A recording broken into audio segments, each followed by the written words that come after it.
So there's 32 degrees today and I thought to do a little pushing workout that consists of some deep push-ups with my hands on these building blocks here. It has been a while since I tried to do them, so I thought I'd first see how many I could do so I can better gauge the number of reps that I can do per set. And to my surprise, they actually felt a little harder than I remembered, and I managed to do just 17 of them. But then I continued up to 20, so it's a nice and round number. Afterwards I went and did 12 reps per set, and I'll be the first to say what's obvious. I am doing these kind of crooked. What I mean is, my shoulders are not in line, or maybe it's because of the camera not being in line with me. But I'm pretty sure I'm doing them crooked. As you can see, my right shoulder is just a little lower than my left one. The reason why I like these push-ups more than the standard ones is because they allow for more muscle activation with that extra stretch at the bottom.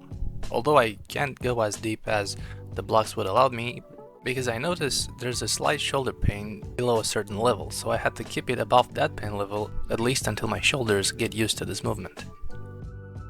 Weirdly enough, I do not have the same problem when doing dips, and I also like to go all the way down on those. I'm guessing there's some sort of a smaller muscle in the shoulder that is not used to being stretched this way, which is a little bit of a different stretch than the dip. By the time that I was done with the fourth set, my hands were actually shaking a little bit, which is a good sign that the exercise is doing a nice job in stimulating the muscles, and I also have some trouble completing the fourth and fifth set.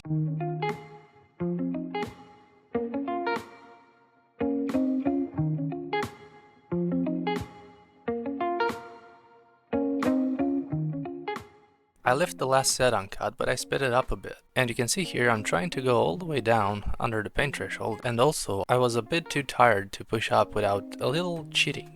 All things considered, I would recommend this specific exercise to people that want to activate their chest and shoulders a little bit more, if they find that the standard push-up just aren't doing it anymore.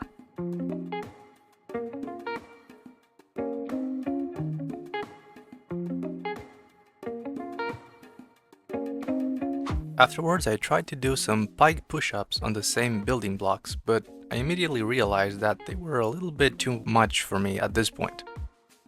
So instead, I tried to do some slow negatives, but apparently my shoulders had some different plans. I'm just guessing that those deep push-ups exhausted them more than I thought at first. So instead, I tried to do some standard pikes, 3 sets of 6, without resting after my attempt at the deep pikes, so I only managed to do about 3 reps at that point.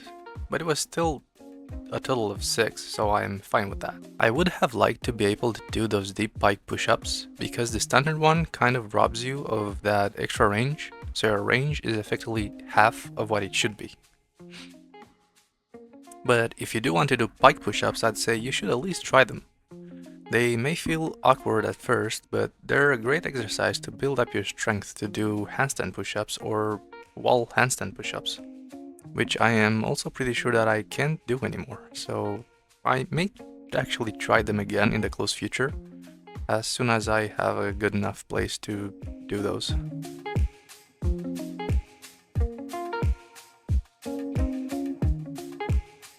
After finishing doing this last set of pike push-ups, which was a bit of a drag I must say, my shoulders did not enjoy those. Being lazy for a year, I guess it does that to you. I then went and finished up the workout with 3 sets of 10 tricep push-ups, or I guess you can call them tricep extensions at this point, I suppose. I started doing these a few years ago, and they're a really nice and effective exercise to finish up your triceps, but it's best if you do it on a bar or rings, because it gives you more range of movement, and as a result, you also get a more efficient stimulation.